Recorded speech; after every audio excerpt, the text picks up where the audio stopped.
रिपु sir English classes में पुनः आपका स्वागत है। इस वीडियो में हम क्लास 12 के प्रोज सेक्शन का है इंडियन सिविलाइजेशन एंड कल्चर, जिसे महात्मा गांधी ने लिखा है, उसका मैं एक्सप्लेनेशन कर रहा हूँ। तो सबसे पहला पारा का है, गांधी जी ने इस चैप्टर में भारतीय सभ्यता, संस्कृति और अन्य देशों की संस्कृति के बारे में तुलनात्मक विवरण दिया है कि कौन सी संस्कृति अगर अडिग है तो क्यों है और कौन सी संस्कृति विलुप्त हो गई, उसका कारण क्या था। तो सबसे पहला पारा में गांधी जी कहते हैं कि मेरा विश्वास है कि भारत में जो सभ्यता विकसित हुई है वह सारे विश्व में अजेय है। हमारे पूर्वज जो बीज बो गए वह अतुलनीय है, कुछ भी उसकी बराबरी नहीं कर सकता। मतलब जो बीज बोए हैं हमारे पूर्वज, उसमें इतनी ताकत है, जो अंकुरित सभ्यता हुई है उसका कोई भी बराबरी नहीं कर सकता है। रोम सभ्यता तो नष्ट हो गया, यूनान की सभ्यता का भी वही हश्र हुआ। फराओ जो सम्राट जो थे, उनकी शक्ति छिन्न भिन्न हो गई। जापान का पश्चिमीकरण हो गया, मतलब वेस्टर्नाइज्ड हो गया। चीन के बारे में कुछ कहा नहीं जा सकता है, परंतु भारत जो है किसी न किसी तरह से उसकी जड़ अब भी मजबूत है। यूरोप वासी रोम या यूनान वासियों के लेखन से सीखते रहते हैं, जबकि रोम या यूनान अपना प्राचीन जो गौरव है, वैभव है, वे खो चुके हैं। यूरोपवासी समझते हैं कि उनसे सीख ग्रहण करने में वे उनकी गलतियां से बचे रहेंगे। ऐसी है उनकी दयनीय स्थिति है। इन सब के बीच भारत अडिग है और यही इसका गौरव है।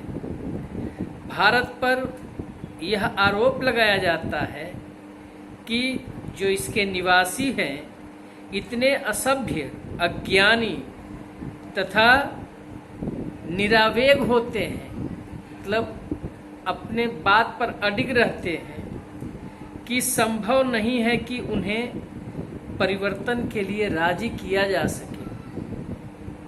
मतलब भारत ने समझा कि मेरा यही सभ्यता और संस्कृति है, इसमें किसी बदलाव की जरूरत नहीं है। तो वे अपने जो आधारभूत स्थिति है उस पर जो अडिग रहते हैं, तो विदेशी इस बात को समझते हैं कि वे अज्ञानी हैं, जो नई चीजों के बारे में कभी सोचता नहीं है। यह आरोप दरअसल हमारी विशिष्टताओं पर लगाया जा रहा है। हमने अनुभव की निहाई पर जो परीक्षित करके सही पाया है, उसे हम बदलने का साहस नहीं कर सकते।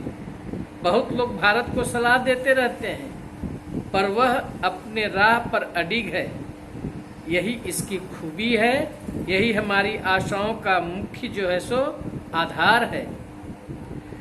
सभ्यता व्यवहार का वह तरीका है जो मनुष्य को उसका कर्तव्य पथ दिखलाती है। कर्तव्य निर्वाह तथा नैतिकता का पालन, ये दोनों पर्यायवाची विचार हैं, परस्पर परिवर्तनीय हैं। नैतिकता का पालन अपने विचारों तथा आवेगों पर नियंत्रण रखने के लिए दृढ़ रहते हैं। ऐसा करके हम आत्म से परिचय करते हैं कि मैं कौन हूँ, क्या हूँ और किस लिए आया हूँ। सभ्यता शब्द का गुजराती पर्यायवाची शब्द है गुड बिहेवियर, सही व्यवहार। यदि यह परिभाषा सही है तो भारत को, जैसा कि अनेक लेखकों ने दिखलाया है, दूसरों से कुछ भी सीखना नहीं चाहिए और दूसरों से सीखने की कोई ज़रूरत भी हम लोगों को नहीं है और यही होना भी चाहिए। हम यह देखते हैं कि मनुष्य का मस्तिष्क जो है एक रेस्टलेस बर्ड है, बेचैन पक्षी की तरह है, जिसे जितना ही मिलता है उतना ही वह उतना बेलगाम होते जाता है, मतलब उसकी चाहत बढ़ते जाती है। हमारे पूर्वजों ने इसीलिए हमारी आसक्तियों पर, जो हमारी आसक्ति है उस पर लगाम लगाया। वे यह समझते थे कि खुशी काफी हद तक एक मनः स्थिति है। मन को वश करके ही हम जीवन के वास्तविक सुख को प्राप्त कर सकते हैं। आदमी केवल धनी होने के लिए धनी है इसलिए वह खुश है, ऐसी बात नहीं है। केवल गरीब होने के कारण दुखी है, ऐसी भी बात नहीं है। प्रायः संपन्न लोग दुखी दिखे जाते हैं और गरीब लोग सुखी देखे जाते हैं। करोड़ों लोग सदा गरीब रहेंगे ही। इनको देखकर हमारे पूर्वजों ने हमें विलासिता तथा सुखों से दूर रहने के लिए कहा गया है। हम हजारों वर्ष पुराने हल से ही आज भी काम चलाते हैं। प्राचीन काल के जैसी झोपड़ियों में ही आज भी रह लेते हैं। हमारी देशी शिक्षा पहले जैसी आज भी है। हमारे यहाँ जीवन विध्वंसक मारकाट वाली प्रतिस्पर्धा का प्रचलन नहीं रहा है। हर एक व्यक्ति अपना पेशा अपनाता है, निर्धारित पारिश्रमिक मांगता था। ऐसा नहीं था कि हम मशीन का इजाद करना नहीं जानते थे, पर हमारे पूर्वज जानते थे कि अगर हमने अपना ध्यान उस ओर लगाया तो हम गुलाम हो जाएंगे और हम अपनी नैतिक और चारित्रिक बनावट खो बैठेंगे। इसलिए उन्होंने सोच विचार करके तय किया कि हमें अपने हाथ पैर से जितना और जो हो सके वही करना चाहिए। हमारी खुशी तथा सेहत अपने हाथ पैर के सही इस्तेमाल पर ही निर्भर होता है। आगे वे तर्क देते हैं कि बड़े शहर एक प्रकार का फंदा है, एक बेकार का बाधा है। लोग अपने शहरों में खुश नहीं रह सकते थे। इन शहरों में चोरों डकैतों का गिरोह होते थे। इनमें वेश्यावृत्ति तथा अन्य पापाचार जो था प्रचलित था।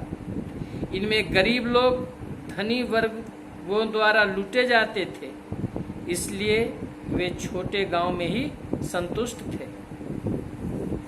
उन लोगों ने देखा कि राजा और उसकी तलवार नीति की तलवार से कम है, इसलिए वे लोग धरती के राजाओं को ऋषियों तथा फकीरों से हीन समझते थे। इस प्रकार की व्यवस्था जिस देश में हो वह दूसरों को सिखलाने लायक है, दूसरों से सीखने लायक नहीं है।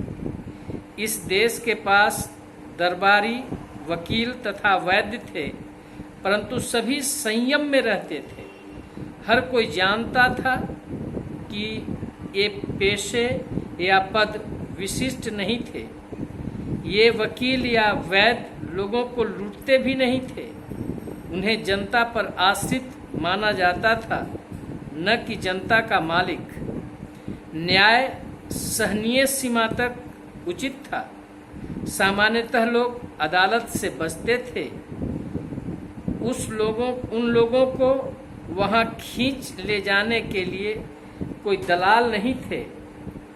अगर ऐसा नहीं था तो केवल राजधानियों में या उनके आसपास सामान्य जन स्वतंत्र तरीकों से जीवन गुजारते थे और अपने कृषि के काम में लीन रहते थे।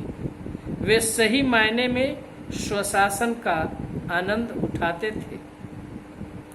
भारतीय सभ्यता जैसा, गांधी जी कहते हैं, मैंने वर्णन किया है, अपने धर्मनिष्ठों द्वारा इसी तरह वर्णित हुई है। विश्व के किसी हिस्से में तथा किसी सभ्यता के अंतर्गत सभी व्यक्ति हर तरह से श्रेष्ठ नहीं होते। भारतीय सभ्यता की प्रवृत्ति रही है कि यह नैतिकता को वरीयता देता है, नैतिकता को सबसे आगे रखता है, जबकि पश्चिमी सभ्यता की प्रवृत्ति अनैतिकता का प्रसार करने की रही है।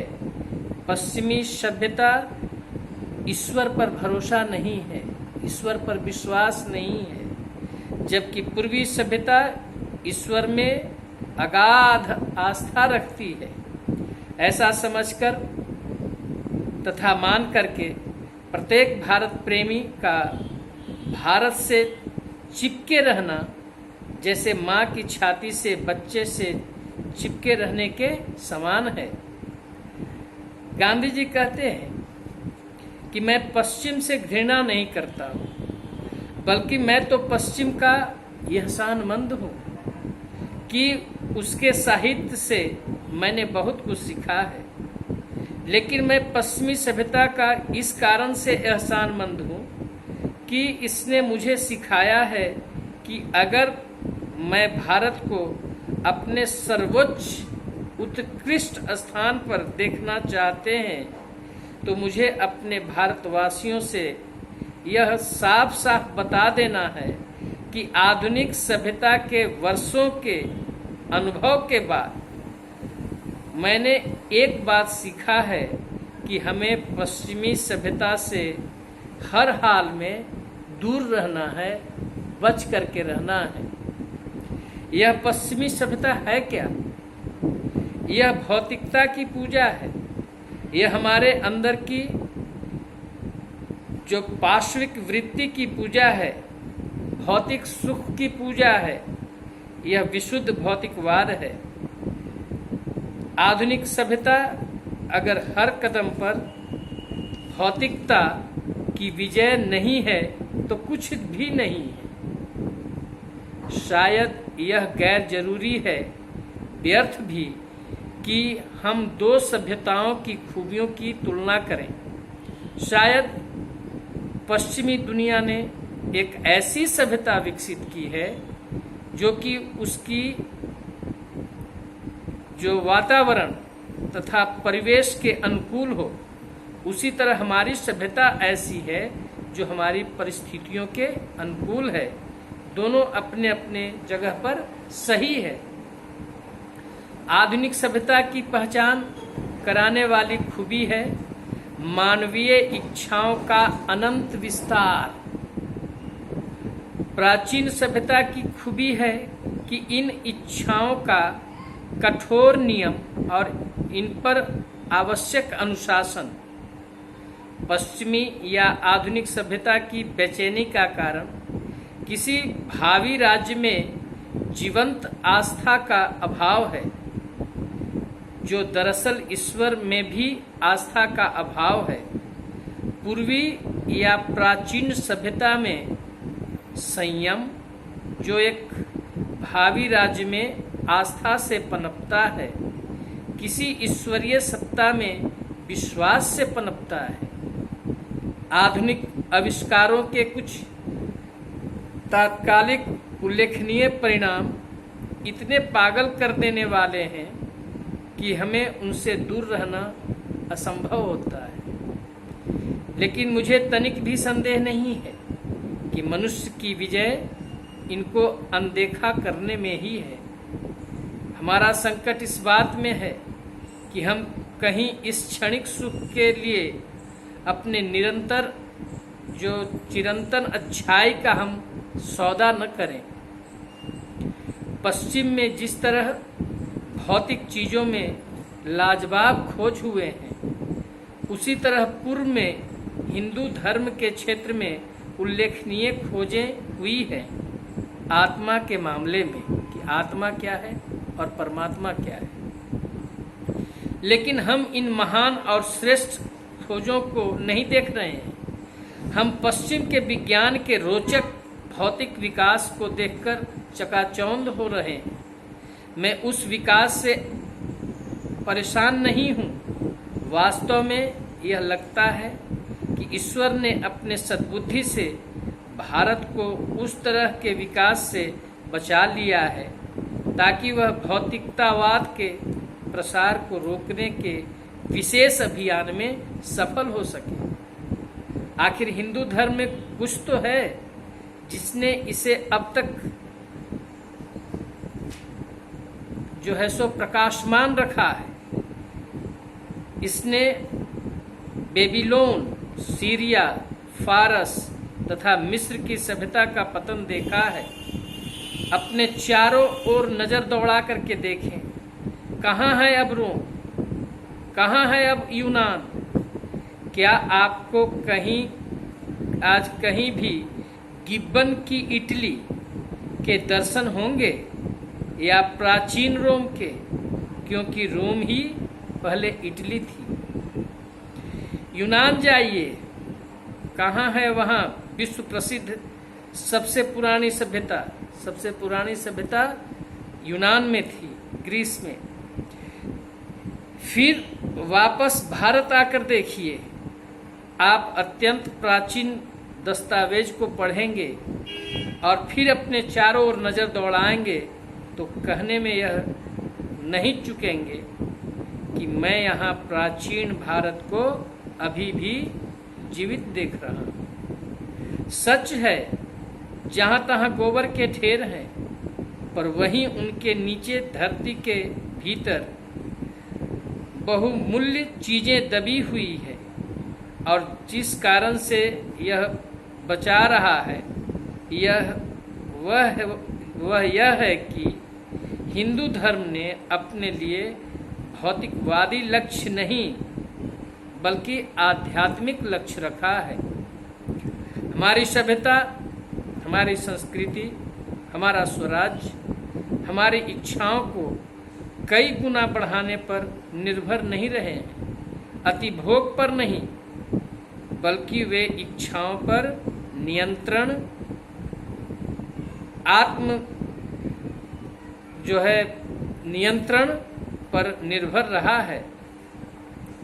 यूरोपीय सभ्यता बेशक यूरोप वासियों के योग्य है, उनके अनुकूल है, लेकिन यदि भारत इसकी नकल करेगा तो यह उसे बर्बाद ही करेगा। कहने का मतलब यह नहीं है कि हम यूरोपीय सभ्यता से ग्रहण करने लायक चीज को नहीं ग्रहण करेंगे। कहने का यह भी मतलब है कि यूरोपवासियों को अपनी सभ्यता में समा गई विकृतियों को भी दूर करने का प्रयास करना चाहिए। भौतिक सुख सुविधाओं तथा उनके विस्तार की निरंतर खोज एक ऐसी विकृति है कि मुझे साहस करके यह कहना पड़ता है कि यूरोप के लोग को खुद अपने नजरियों को फिर से संगठित करना होगा, नहीं तो वे उन सुख सुविधाओं के भार जो उन्हें गुलाम बना चुके हैं से दबकर एक न एक दिन नष्ट हो जाएंगे। शायद मेरी बात गलत हो, पर मैं जानता हूँ कि भारत यदि आकाश कुसुम के फेर में रहेगा तो उसका विनाश निश्चित है। गोल्डफिश, आकाश कुसुम, जो कि बहुत कीमती चीज है, उसके चारों तरफ अग्नि जलती हुई रहती है, उसके घेरा में जहरीले सांप रहते हैं, तो उसको प्राप्त करना जो चाहेगा तो उसकी मौत निश्चित है। हमें अपने दिलों में एक पश्चिमी दार्शनिक की यह बात निश्चित रूप से समझना चाहिए। सादा जीवन, उच्च विचार, plane living and high thinking. आज यह तय है कि करोड़ों लोग उच्च स्तरीय जीवन नहीं जी सकते, और हम लोग जो जनता के लिए चिंतन करने का दावा करते हैं, उच्च जीवन की तलाश में उच्च विचार को खोने का जोखिम मोल लेते हैं। वास्तविक अर्थों में सभ्यता इच्छा के विस्तार में नहीं है, उस पर दृढ़ तथा आत्म प्रेरित नियंत्रण में निहित होती है। सभ्यता इच्छाओं के विस्तार में निहित नहीं है, बल्कि दृढ़ और आत्म प्रेरित नियंत्रण में, उसमें निहित होती है। यही अकेले संतुष्टि, वास्तविक सुख तथा सेवा की क्षमता को बढ़ाती है। भौतिक जो सामंजस्य है तथा आराम एक हद तक जरूरी है, लेकिन एक स्तर से ऊपर ये मदद नहीं बल्कि रुकावट बन जाती है। अतः असीमित इच्छाओं को पैदा करने तथा उनकी पूर्ति करने का आदर्श एक भ्रम है, एक फंदा है। स्वयं की भौतिक जरूरतों की पूर्ति, यहाँ तक कि बौद्धिक जरूरतों की पूर्ति के लिए एक बिंदु पर पहुंचकर एकदम रुक जाना चाहिए, क्योंकि इसके बाद तो यह भौतिक तथा बौद्धिक विलासिता में यह परिणत हो जाती है। एक आदमी को अपने भौतिक तथा बौद्धिक परिवेश का इस तरह समायोजन करना चाहिए कि उसे मानवता की सेवा करने में बाधित न करे, जिस पर उसकी सारी शक्ति केंद्रित हो। इस तरह से इंडियन सिविलाइजेशन एंड कल्चर जो है समाप्त होता है। धन्यवाद।